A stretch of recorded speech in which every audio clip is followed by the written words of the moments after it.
How do you know if the information you are getting online is legit? That's easy. Watch our channel. We are the authority on everything. Welcome to Talking with Docs. I'm Dr. Brad Weening. I'm Dr. Paul Zell. Obviously joking. That's not true. No. Like, are you listening to a couple of guys in blue scrubs and blue caps and saying, wait, Oh, what? first of all, we're wearing these because we're in an operating room because we're going to operate in like 20 minutes from now. Okay. So people that say, hey, what's with the costumes and the do-rags and the outfits? That's why. All right. So we just want to give you some guidelines because we search a lot of stuff. Social media all the time Sure. to get health information. Right.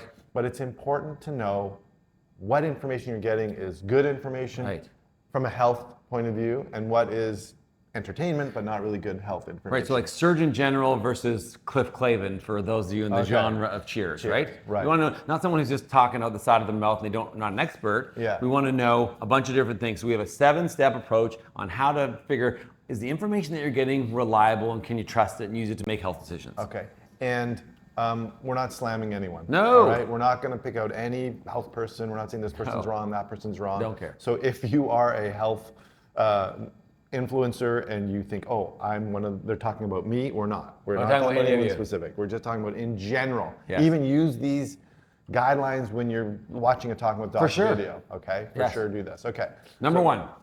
Check the source, okay? The source of the information that you are looking at.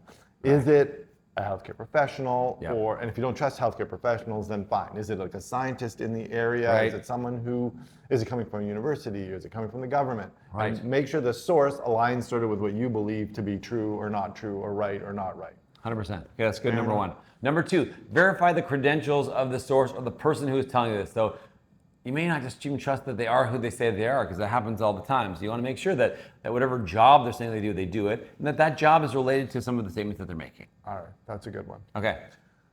The next one is cross-reference. Okay. You don't want to just get sort of a one-off. Cross-reference the information you get. Check it against things that are sort of thought to be gold standards, like PubMed. If you do a PubMed search, then you can get into some peer-reviewed literature there to see if that stuff is true. I've been burned before. I used some AI programs to try and, I was putting a talk together, I needed some references, and it completely invented references. Right, just because AI said it doesn't make it true. Right, yeah, I had to cross-reference them on PubMed. I'm like, wait, that article doesn't even exist. Yes. Okay, so you really want to be careful and cross-reference and make sure the information you're getting is validated in some other valid source. Okay, number four is looking for citations. So if a claim is made citing a specific study that is not something that's been shown in a whole bunch of studies and accepted as common knowledge, you maybe want to make sure that or ask for providing a reference. So sometimes we'll do this depending on the specificity of it, but we don't do it for every single health fact that we say. Maybe we should. Right? Yeah. We do journal clubs and things where we look over articles and we bring articles that we've read that we think you might be interested in. But yeah, that's what you want to do. You want to set those citations. Sure. Now, the next one is look out for red flags. I think this maybe should have been number one, to be honest with you. Yeah. A red flag would be something like the website or the YouTube video or something that's coming from a company that's trying to sell you something. For sure. Okay? So if it's trying to sell you something and it's giving you medical information to support its sale, you have to be careful. Yeah. Because there's different intention there. For sure. Is it to educate me or is it to sell me something? Or really extreme views or fear-mongering or that kind of stuff. I mean, obviously there are some things in health that we need to be respective of or fearful of, but you got to be a little bit careful with the language that they use and just grain of salt. So, and you can use a rule of thumb, is this an advertisement or is this education? Agreed. You really have to be careful with that. Okay, number six is this kind of something that's common amongst all people? So is there a pure consensus, or is this view like a strong outlier where like the whole body of science for our whole lives has said one thing and all of a sudden 1%, guess what, that's not true, the world actually is flat. Yeah. Is it? No.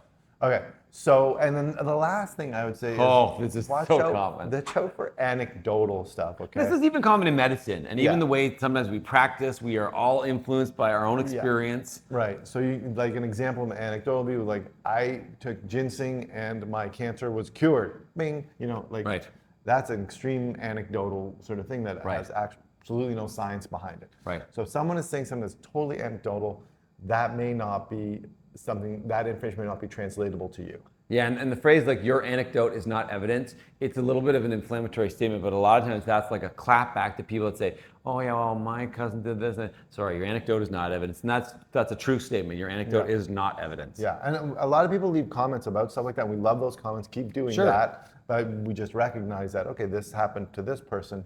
That's interesting. But if you start seeing it with like 100,000 people, then you're like, oh, okay, something's here. Or maybe not 100,000. But in any case, just watch out for anecdotal evidence. Now you know, because there's a lot of stuff out there. Yeah. I think nowadays it's hard to get your family doctor, so people are turning to the internet or social media to find health information. So it's a necessary part of the world that we live in right now. Yeah. So yeah, just proceed with caution, be sensible, and you know, if it's too good to be true, if it doesn't quite make sense, it probably isn't true. Just like you know what I mean. The miracle cure. Watch out for the miracle cures. Miracle cures. You gotta be careful. and I mean, I saw something where Mark Zuckerberg was saying they're not going to do fact checking anymore. Yes. I didn't even know they were doing fact checking, to be honest, but it sounds like it's going to be a bit more of a free-for-all out there in days to come, in days ahead. The Wild West. Yeah, so just be careful with this information you're getting. Even us, people challenge us. We love it. It's great. You leave comments and you challenge us.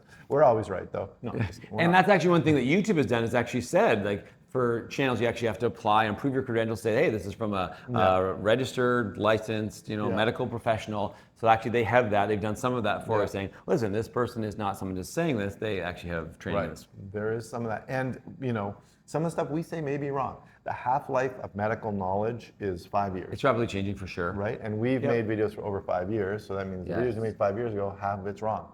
Yeah. And you can see that right away in our earlier videos, like, you're going to have your hip replacement, you're going to be in the hospital for 3 to 5 days. Yeah, and now it's like it's the same you go day. home the same day. You're right. So stuff we said back then is now wrong. Right. That's just the way it is. So there are some guidelines you can use if you're looking to get some health information online. Yep. Hopefully you do get good information. Hopefully your searches do help you, but always, always, always do check with your healthcare provider if you're thinking of a radical change in your lifestyle or health. Sure. If you like this video, please like it. Subscribe to our channel. Share it with a friend. And remember, you are in charge of your own health. We'll see you next time.